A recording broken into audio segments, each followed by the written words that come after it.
नमस्ते दोस्तों, स्वागत है आपका हमारे चैनल पर। आज मैं आपको एक ऐसी फिल्म की कहानी सुनाने जा रहा हूं जिसे देखकर आप दंग रह जाएंगे। ये कहानी है एक खूंखार गैंगस्टर, एक जिद्दी पुलिस अफसर और एक बेरहम साइको किलर की। तो चलिए, बिना किसी देरी के शुरू करते हैं इस फिल्म का एक एक सीन। फिल्म की शुरुआत एक अंधेरी और सुनसान सड़क से होती है। रात का सन्नाटा है और एक ड्राइवर अपनी कार में शांति से जा रहा है। उसे नहीं पता कि पीछे एक सफेद कार उसका पीछा कर रही है। वो सफेद गाड़ी अचानक अपनी रफ्तार बढ़ाती है और आगे वाली कार को पीछे से एक जोरदार झटका देती है। ड्राइवर ये सोचकर नीचे उतरता है कि शायद कोई गलती हुई है। वो अपनी गाड़ी का डेंट देखने के लिए पीछे झुकता है। तभी किलर अपनी गाड़ी से निकलता है और एक बड़े खंजर से उस पर हमला कर देता है। किलर उस ड्राइवर को संभलने का मौका भी नहीं देता। वो बार बार उसके शरीर पर चाकू से वार करता है। जब उसे यकीन हो जाता है कि ड्राइवर मर चुका है तो वो बड़े आराम से वहां से निकल जाता है। उसे पैसे या गाड़ी से मतलब नहीं है, उसे सिर्फ खून करने का शौक है। अगले दिन क्राइम सीन पर पुलिस ऑफिसर ताई सूक पहुंचता है। वो काफी जिद्दी और निडर है। वो देखता है कि लूटपाट नहीं हुई है और कार का सामान वैसा ही पड़ा है। ताइसुक को तुरंत शक होता है कि ये कोई मामूली कत्ल नहीं है, बल्कि किसी सनकी कातिल का काम है। अब स्क्रीन पर आते हैं जैंग डोंगसू। वो शहर का सबसे ताकतवर गैंगस्टर है। वो एक जिम में है और एक भारी सैंडबैग पर मुक्के बरसा रहा है। तभी सैंडबैग के नीचे से खून बहने लगता है। पता चलता है कि डोंगसू ने अपने दुश्मन गैंग के एक आदमी को उस बैग के अंदर जिंदा बांध कर रखा है। ये सीन उसकी क्रूरता को साफ दिखाता है। डोंगसू का अंडरवर्ल्ड में इतना बड़ा नाम है कि पुलिस भी उसके इलाके में घुसने से पहले 100 बार सोचती है। वो कई अवैध मशीनों और जुए के अड्डों का मालिक है। वो एक बिजनेस मीटिंग खत्म करके रात को अपनी आलीशान कार में अकेले घर के लिए निकलता है।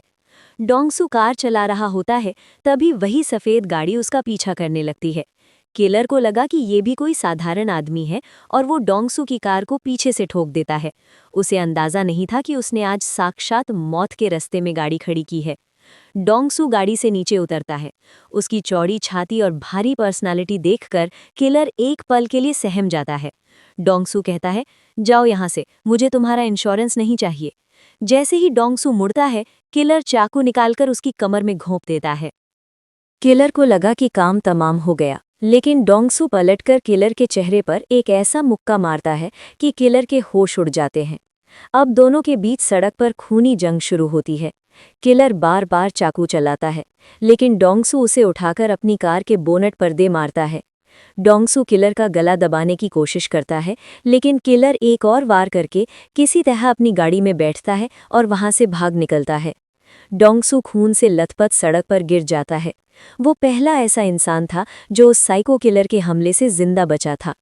डोंगसू के आदमी उसे अस्पताल ले जाते हैं। एक बड़े डॉन पर हमला होना पूरे अंडरवर्ल्ड में उसके अपमान की बात थी।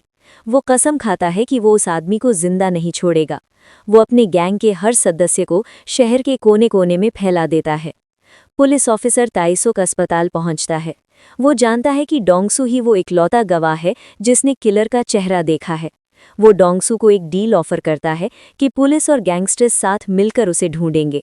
डोंगसू एक शर्त रखता है, हम साथ काम करेंगे, सुराग शेयर करेंगे, लेकिन जो उसे पहले पकड़ेगा वो उसे अपनी तरह से सजा देगा। ताइसुक को पता है कि ये गैरकानूनी है, लेकिन कातिल को पकड़ने के लिए वो मान जाता है। डोंगसू अपने हजारों गैंगस्टर्स को सड़कों पर उतार देता है। वो आदेश देता है कि शहर की हर सफेद गाड़ी की तलाशी ली जाए, जिसके भी पीछे डेंट हो उसका पता लगाया जाए। वे एक एक गैराज और पार्किंग लॉट छान मारते हैं। डोंगसू का दुश्मन गैंग हियो इस हमले का फायदा उठाकर डोंगसू के ठिकानों पर हमला कर देता है। यहाँ बड़ी मात्रा में गैंग वॉर और फाइटिंग होती है, जहाँ डोंगसू घायल होने के बाद भी अपने दुश्मनों को धूल चटाता है। डोंगसू अपनी याददाश्त के आधार पर एक आर्टिस्ट से किलर का हूबहू स्केच बनवाता है। ये स्केच वो ताइसुक को देता है, जिससे पुलिस का काम आसान हो जाता है। लेकिन डोंगसू इसे अपने गुंडों में भी बांट देता है। किलर को पता चल जाता है कि अब शेर उसके पीछे है। वो और भी पागल हो जाता है। वो एक ट्रक ड्राइवर को रुकवाता है और उसे बेरहमी से मार देता है ताकि पुलिस का ध्यान भटका सके। ताइसुक को किलर की पुरानी गाड़ी लावारिस हालत में मिलती है। उसमें उसे डोंगसू के खून के निशान और वो हथियार मिलते हैं जो किलर इस्तेमाल करता था। अब किलर की पहचान क्यूंग हो के रूप में हो जाती है। एक बार बारिश होने लगती है या धूप होती है और डोंगसू एक मासूम स्कूल की लड़की को अपना छाता दे देता है। वो लड़की डोंगसू को एक दयालु इंसान समझती है, लेकिन थोड़ी देर बाद किलर उस लड़की को अपना शिकार बना लेता है। जब डोंगसू को उस लड़की की मौत की खबर मिलती है तो उसका सब्र का बांध टूट जाता है। वो ताइसुक से कहता है कि अब कोई कानून नहीं चलेगा, अब सिर्फ मेरी अदालत चलेगी।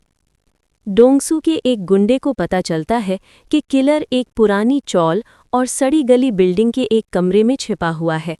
डोंगसू अपनी पूरी फौज के साथ उस तरफ कूच कर देता है। डोंगसू के सैकड़ों आदमी पूरी बिल्डिंग को चारों तरफ से घेर लेते हैं।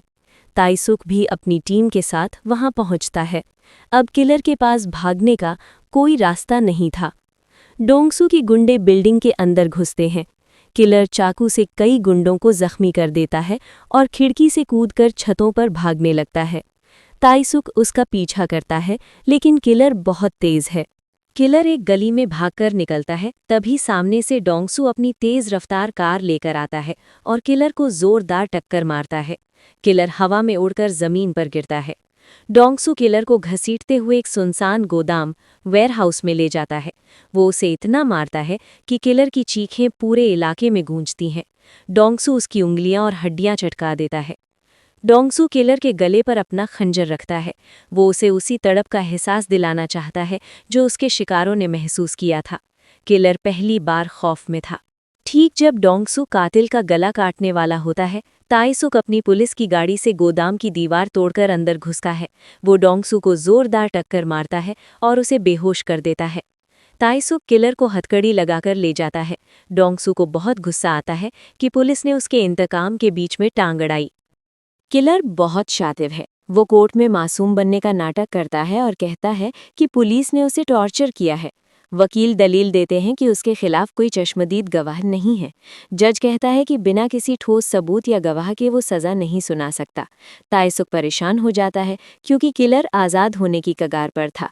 ताइसुक डोंगसू के पास जाता है। डोंगसू जानता है कि गवाही देने का मतलब है खुद के पुराने जुर्मों के लिए जेल जाना, लेकिन वो किलर को ख़त्म करने के लिए तैयार हो जाता है।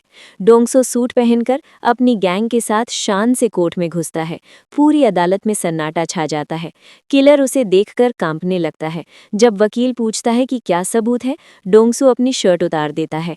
उसकी पीठ पर किलर के चाकू के वो गहरे और डरावने निशान थे जो चीख चीख कर गवाही दे रहे थे।